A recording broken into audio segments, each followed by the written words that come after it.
welcome back, everyone. I'm talking to Nayantara Sarkar, whom I call Mini. Many people call him Mini. And Mini runs Trove Craft India, Trove, which is an Indian design studio, which specializes in hand-painted functional art. And they're doing a wonderful job reviving traditional Indian styles and designs.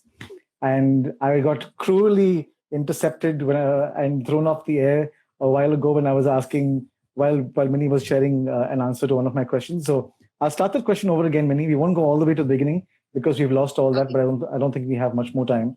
But just to reiterate, my first question for Mini was, as an online business owner, how does she pick her niche, and how does she choose what sort of aspect to get into in terms of the online art space and customized art space?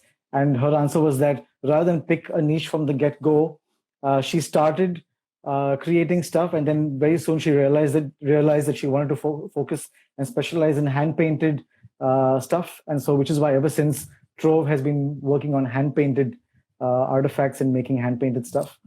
So please do check out Trove Craft India on Instagram and also their website.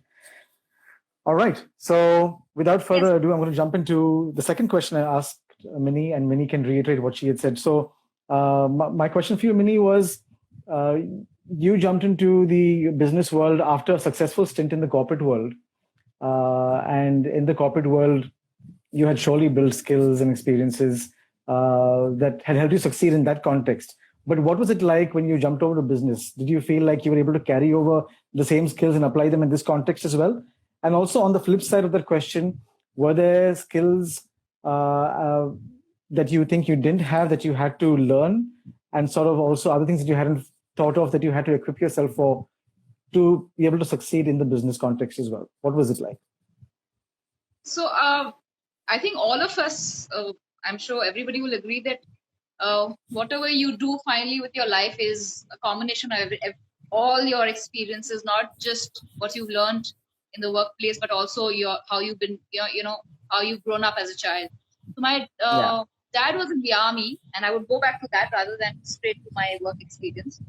And I've traveled a lot because of that, changed schools. And I think that sort of exposure in terms of having to adjust every 2 years in a new setup helped me. So I was, I think that the fact that I was open to change, I was open to experiment, was probably from there. The other thing is that after my schooling, I did want to go into the creative field. I was inclined. My first thing was I wanted to do something creative. And I did pick up a multimedia course at the time, and I worked very briefly with an advertising agency. So I learned the absolute basics of, Photoshop and CorelDRAW and a little bit of printing and all of that. But I didn't finally pursue that because in graphic design at the time, it would mean that I would just have to sit behind the screen and design templates, and there was no client communication, or at least in the profile that I was in, it did not give me any room for client interaction, and I really wanted that exposure in terms of client interaction. Right. And that's why I decided to do MBA, because at that time MBA was the thing. Everybody was doing MBA at the time, so I jumped right in. And from that, I went into a very hardcore sales profile. I sold everything from space in media, in publications, like, space selling, like literally space selling in Yellow Pages. That was like really the absolutely hardcore selling. To corporate client servicing in a telecom company, to then a very high profile sort of a sales profile in a real estate firm. So I was talking with the CEOs and the CFOs of the company for their real estate decisions. So I think that exposure of sales helped me because, you understand client psychology when you're selling something. You also learn some negotiation skills, which really come handy right now for me in terms of how do you negotiate with vendors, what price point do you start at, how should you bring that down, and things like that. So I think it's a combination of everything that helps me. And I feel I tell most creative people that I meet who I think are very talented. I think they have such exceptional skills, but what they lack is their ability to sell. So I am somewhere in the middle. I don't think I have a lot of talent. I have a little bit of aesthetic and a little bit of sort of a sales exposure and the right combination for me to just sort of for this to work for me. So yeah, so I would put it like that. Awesome, lovely. And I think you're being very modest when you say I have a little talent. I think as a fanboy, I would completely disagree. It's true. Seriously, I think if you look at like really good artists on Instagram, their work is really good. Others, there are people. There's so much talent. I'm telling you. I think what they really struggle with. That is true. Selling. Yeah. But yeah, just to jump on the second part of my question though, when you started your business, did you feel like there were gaps you needed to fill to be able to succeed in the new context? Was there anything like that where you felt, hey, you know what, I really got to work on this aspect to be able to succeed and take my game to the next level? Was there anything like that? Yeah, I think I was already sort of aware, but it came out magnified in my business more so because obviously I had to bear the brunt of my own shortcomings. And that was, when I was working in a company and I had a team under me, and I realized that while I was a good manager, the feedback I got was I was a good manager, but I had delegation issues. That means I wanted to be a part of everything that went on, and I wanted it to be done in my way. So much so that if it was not done in the way that I wanted it, I would do it. So in one of the appraisals, I actually got a feedback from my subordinate saying that, once you give us a task and you give us a deadline, if it is not done within that deadline, we know that you will anyway do it. So, you're not really delegating, you're not giving the opportunity to somebody else to actually go ahead and finish that job. You're doing it yourself. Yeah. And at that time I said, okay, fine. I took that feedback, but it really came back to me now when I started working for myself. I realized that I was really hands-on on everything. I was trying to do everything myself, like right from packing, even today when there's stuff that gets packed, there's certain products I still pack myself because I have trust issues. I want it packed in a certain way. It has to go safely. I don't trust my team to do it. I think those are things I didn't realize would come down so heavily on me. So I'm always struggling with time, and I'm still trying to work around that. So let's hope that I figure it out at some point. Thank you so much for sharing that. I think that's something that many of us can relate to. What's the sales strategy that's worked really well for you? I think what really worked well for me, which though was not deliberate, it's not like I decided to follow that format, but just because of the nature of my business, I can't do too many quantities for a particular range. So when I started out, I was doing maybe say 5 designs and 10 quantities in each design.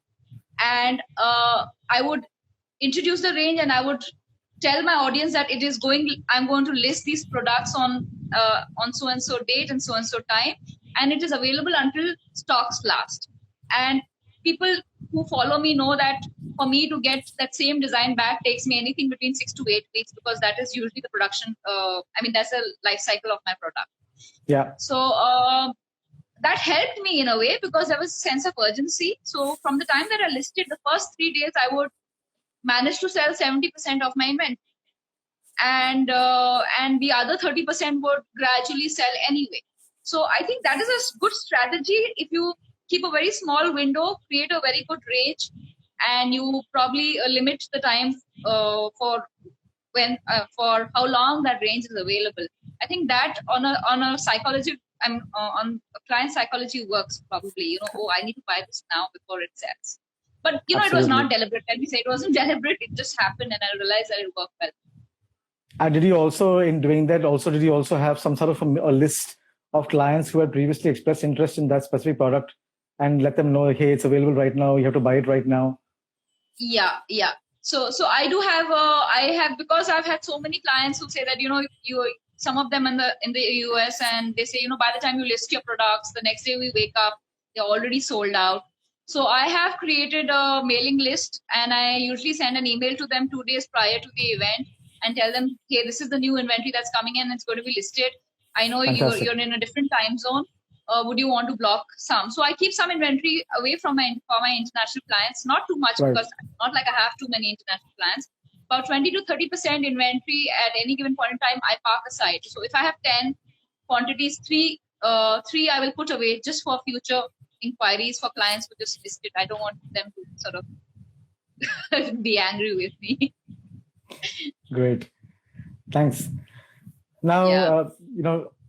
Talking about the way you work and the way you run your team, there's a lot of buzz at the moment about working remotely, the future of work is remote and all of that. But you've been working with the remote team for years. I think you started your business remote itself because your artisans were not in the same city as you are. So Yeah.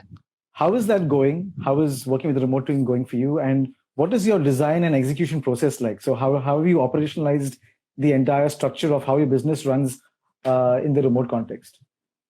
Yeah.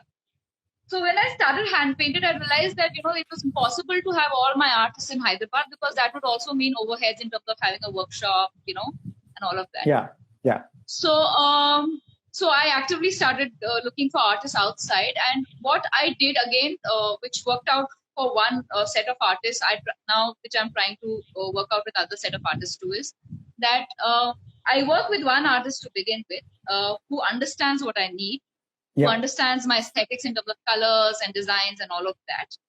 And once he understands that, I ask him to build a team under him. So what I'm effectively doing is I'm telling him to then run this show as another small business under him. So it not only gives him opportunity to grow himself. I don't question him as to how much he pays his artists or anything. I just tell him that this is what I need, exactly the same thing in 10 pieces. I don't care how you do it, but you do it. So that is a format that has worked beautifully for me, because I realize I can't be talking to 15 artists for one design. I can't be saying that, you do 5 of this and you do 5 of that, because then there is no consistency in design. So that is the artist point of view. The other thing I did is that the base, that is the canvas that I work with, I have had to get them manufactured in places where they are obviously affordable. So, for instance, if I had to do wood, I would go to a place like Moradabad or Saharanpur rather than getting it made in Hyderabad. So, the canvases would get manufactured there in quantities. They would be shipped to my artist in their respective locations, and then it would come. Yeah. So, great. I mean, while I don't think it's an ideal setup, but the point is that this is the best format that worked out for me. And in retrospect, I think it's a good thing. Like I told you, I have this problem of getting involved with everything. This is something that worked for me because these are artists who are working far away from me. So I'm not constantly interfering with their work. And they have actually grown despite the fact that I've not been there tagging them, So it works for me for the kind of person that I am. I think it works beautifully for me. But like you said, very often you feel like you want to do lots of things, but I know as a business owner, you also have to be focused. So how do you balance, your own business data, what's trending in the market, your own personal intuition as a business owner to be able to bring products to market? What's your process like? I think they're sort of interconnected. I think the fact that my intuition now, at the stage of my business that I am in, comes from market data. I think they're sort of interlinked for me at the given moment. Awesome. So I'll tell you how it started and how I learned what works for me is that obviously initially it was again based on my own creative sensibilities. I would think of a product and I would put it out in the market. But what happened is that as I started putting out in the market, there are lots of creative people. I have a very creative following. I have a very creative clientele who would give me products on a commission basis with small tweaks to my existing design, which means that if I'm sorry for those notifications, which means if I'm doing, say, a cow on a particular color, my clients would say, could you do it in this color? And then I realized that those colors were being well received. So I think you have to listen to what your clients are asking you. And sometimes, those colors that they were asking for were not to my personal taste or to my personal likes. But when I did do them and I did put them out, they were actually better received than what I was doing. So I think you have to listen to what the clients are asking. And there are clients out there who will look at what you do and who will see the potential of what you can put out and will give you things to do in a better format. So that has been consistently working for me. So I am always open to what the clients are asking for, and that is how I learn. That's a wonderful example. Thank you. Kangofied has a question for you, Minnie. And Kangofied's question is, how do you do marketing? okay, so I don't do marketing. Okay, so the thing is that while I said that I come from a sales background, I've had a hard time selling my own products. That means if you look at my posts, I'm not aggressively in your face selling products. I Right. am just putting out the products and I'm telling them what goes behind that product and how that's that how that's made it to what in the form that it is in. So Right. I think that works in a format like Instagram, which is a very casual platform. People want to know, want to have that personal connect. And That's right. for me also as a buyer, if somebody is just posting a picture of a product and putting price there and saying, please DM for DM to buy this, I will be slightly put off. Everybody knows that nowadays it's all about what is the story behind the product. People want to know whether there's a personal touch to it. So I think that is a good way to sell your products, especially if you're starting out. You don't want to look too organized or professional. So that worked for me. I'm not saying that's the best format, but that worked for me. So I would recommend that if you're in the creative business. All right. And one add-on question for me. You started out this answer saying, I came from a sales background, so I didn't want to sell. Did I catch you right there? Is it what you said? Or So I trust you to catch me up because I want to understand the conflict over there, the internal conflict going through your mind. The conflict is that it's easier to sell for somebody else than to sell for yourself.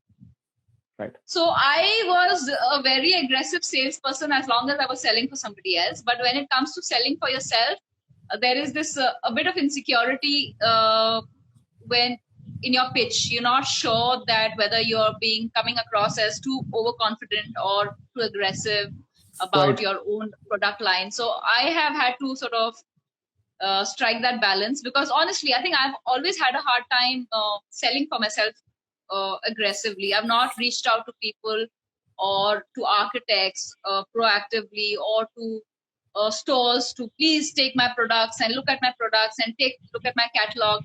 I've not had that approach, which I would do very aggressively for the companies that I was working for. So yeah, but it worked out all right. Thanks so much for that clarity. We have a couple more questions and I'll get to them really soon. But then Kangofied thanked you for answering his question. And I can say, Kangofied, that Mini has many ardent supporters as well who also buy her stuff and display it in their homes. And that also acts as some sort of subliminal marketing, because when people come to those people's homes, they see all her products, and then people go back to Trove and buy stuff. So I know that I'm talking to Mini, who's my friend, and I have a lot of her stuff in my home, which I absolutely love. And I very proudly tell all my friends that my awesome friend Mini and her team made this. And I think that has some sort of ripple effect. Once in a while, people go back and check out her stuff and buy. And the more you keep doing that, the more of it happens. Yeah, that's the that is what works beautifully for me, Adarsh. And thanks for sort of highlighting that, is when clients put pictures of my products in their homes. I think that the impact that creates versus me having to put it out on my own feed is, it's absolutely different. It's like, word of mouth, it's organic. It's not hardcore selling. So yes, I think that's worked the best for me. His question was, what is the greatest the greatest obstacle you faced when you started your business? So I'm a bit, I think I'm still facing that obstacle. So, when you talked about others that, what was the gap? I possibly filled that gap 4 years ago, but I just realized that whatever that I was doing was very easy to emulate. Probably not exactly the way I'm doing it, but in different formats.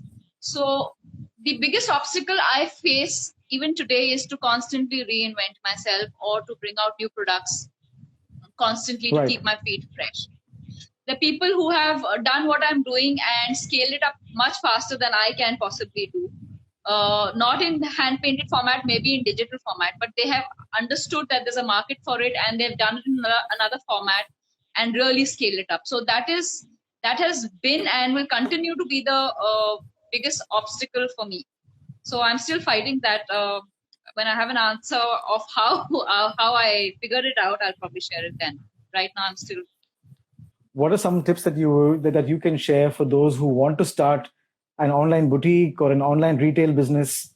You've been in this since 2014, so 6 years of a wealth of experience. So, what would some of your tips be for those wanting to start their journey? I think the first one is obviously that whatever you're doing, make sure you're passionate about it, because you have to wake up being excited about what you're putting out into the market. So Absolutely. if you're doing it because it looks good on somebody else's feed, then I don't think it'll last. So Right. that would be my first advice. The second would be to definitely find a niche. That means try doing something differently to stand out. Today, I mean, now more than ever, the market is really, really crowded. And therefore, you have to research well on what you want to do and start really slow. I think the key is also to learn really slowly as to what works for you. Don't be in a hurry to just bring out something and launch it and go out all aggressively. So give yourself time, pace it out, try and Yes. enjoy the entire journey rather than just jumping into something and then being disappointed. So Yeah. I would say go out without expectation and try and as you go along, try and find what works for you. Because I've seen a lot of people trying to do what others do, but they fail because I realize they're not really into that subject, or they don't really enjoy doing what they're doing. So yeah. Great. That's some really good insight over there. For those of you who just joined us, I'm talking to Minnie about her entrepreneurial journey, and she just shared with us her tips for those wanting to start an online business or an online boutique, online retail specifically, which is her forte, and what she does with Trovecraft India. All right, so I have a couple more questions over here. The Artemis asks, what is your favorite style of art within all the traditional art forms in India? I have to say Pichwai, but that's because I have spent more time on that than anything else. So yeah, Pichwai would be my favorite. I do like other art forms too, but I just think that Pichwai somehow, the way people are doing it now is not only traditional, but it has the ability to be contemporary in its own right. So initially when people would have Pichwai paintings, they would probably be featuring in their mandir or something like that. But right now, people are putting it up in their living spaces. So I think it's a very nice, versatile form of art. So yeah, that would be my favorite. Lovely. And for the uninitiated people who don't know much about Pichwai, can you just share really quickly what Pichwai is like, what the style is like, and where it's from? Yeah. So Pichwai is basically the depiction of Lord Krishna, and it comes from a region called Nathdwara in Rajasthan. And the depiction is meant to be basically initially they would paint it on fabric, and it would be put up behind the place of prayers. So that's why it's called Pichwai. So yeah, so that's where it comes from, and from it being on fabric, I started doing them on canvases like plates. Yeah, so that was my take on Pichwai, and that's how I started doing that. Lovely. Architect Deepa Desai, thanks for your question, Deepa, and thanks for your question, all of you, Kangofied and Artemis. So Deepa asks, we have seen you doing some great work with Pichwai and Patachitra. Which art form are you looking to add to your product range? I think right now I'm looking to add a product range that will help me keep this range afloat, which means I think I have enough artists right now on board that I can personally manage independently. I need to do a product range that supplements my current business, which means that I need a side income from another range, which would probably not be hand painted. And this is a thought process that has come through during the last 2 months. I've had the time to think, and I'm actively thinking about a range where I will not have to be so involved from the production point of view. And it'll add to my home decor range, but not necessarily hand painted. So it won't be an art form, Deepa. I'm sorry. I know you want me to do only hand painted, but for once I'm having to think. Yeah. Sorry, I think I lost you on that last line. You said for once I missed you on that I'm last having line. to think sharp. I mean, I'm having to really think like a business for once rather than Right. going after my Right. passion. Yeah. Okay. And we have one more audience question from Moments Journey Life. And she asks, would you like to collaborate with other entrepreneurs? That's her question. Would you like to collaborate with other entrepreneurs? Depends. What is the kind of collaboration are we talking about? There are a lot of freelance artists who try to get in touch with me. The trouble is that it's very difficult for me to do justice to them because, having to create a range for each artist becomes difficult. So I That's have right. decided to just stick with folk artists because I think right now I think that's my priority to keep the folk art alive. Maybe in the future, when I have a little more time on my hands, I may want to experiment with those freelance artists.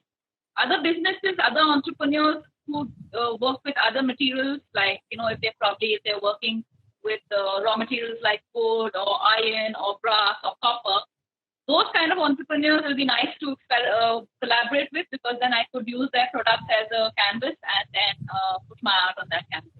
So yeah, I potentially could collaborate with other entrepreneurs. So there you have your answer. Moments Journey Life. If you fit the bill in terms of what Minnie just said, or you know someone who does, then you should probably get in touch. What's it? I have one last question. So in your previous answer, you alluded to the fact that you're having to think differently in this time, and COVID has made most people think differently. So what have the past 2 months been like for you in terms of business and also in terms of life? How are you managing everything, and what are your plans for sort of navigating this time and this evolving scenario of life with, a pandemic like COVID affecting pretty much all aspects of our life? Yeah, I think for me it's been quite a. I mean, I wasn't expecting it to be so hard. Not in terms of business, but the fact that you realize that the people who are associated with you, how their lives are impacted because of this, which includes artists. So I had an artist here in Hyderabad from Kashmir, and for people who've been following my stories know that I've had a very hard time trying to send him home, and he had some medical issues and all of that. So I realized, I think now of all times, I've realized that this business also of being associated with people, like people at that level, that it comes with a lot of responsibility. You can't just abandon them in these times. You have to take on the responsibility to make sure that they carry on with their lives in some form or the other. So in the last 2 months, I've had to find ways to keep them busy, to give them enough work so that I could give them that income that they needed. And I'm continuing to do that. But that comes with the pressure of me building up that inventory and finally selling it. And I realized that in these times, I will probably find it harder to sell products. But I'm not saying anything yet because in the last 1 week, I've seen a sudden spike in sales. I don't know why that is. And I'm hoping that stays and it's not a temporary phenomenon. But that has been comforting to see. People have been buying in the last 2 weeks from me, from my site. So yeah, let's see how that goes. But yeah, the other thing, during this time, I've realized that, I've never had the time to reflect on if this business actually runs like a business, which means that if I am not a part of the scene, will Trove still be there? And this is something that somebody asked me, that would Trove work as a business if Nayantara wasn't there? And which is true, that if I'm not a part of the scene, the business will probably stop. So I've been trying to figure out ways to bring in products that I can sell even if I'm on a break, or something that will also give income to my artists indirectly. So I've been thinking of products like that. Let's see how that goes, Adarsh, because it's a whole new line of products where I have no expertise, so I have to do a deep dive into that space soon. Thanks for that. And Minnie, this really shines through in all that you do, in all your posts, your absolute love for your artists and the people who work for you. That's something that really shines through. And I want to commend you on that. It's absolutely lovely. Obviously, along with, all the very lovely products that you make. Thank you so much Thanks so much for spending this time in conversation with me today. I really appreciate it. For those of you watching, thanks so much for staying engaged and for asking questions. By the way, I Yes. think Abdul Faisal, Hussein Faisal said hello to you. He says, "How are you, ma'am?" Hello. So, Yeah. yeah. And so thanks to all of you who asked questions. This conversation will be in IGTV very soon, almost immediately after our chat ends. And it'll also be on YouTube and Facebook. Some parts of it will be online. So look out for it at some point in the next week or so. And please go and check out Rovecraft India. Minnie and her team Yes. make some absolutely fantastic stuff. They are reviving traditional Indian art and designs and styles, and they're doing a fantastic job. So take a look. Thanks, Adarsh. Thank you. This Absolutely. was fun. It was. Thank you for hosting. Thanks. Be well. Be well. Bye. Bye.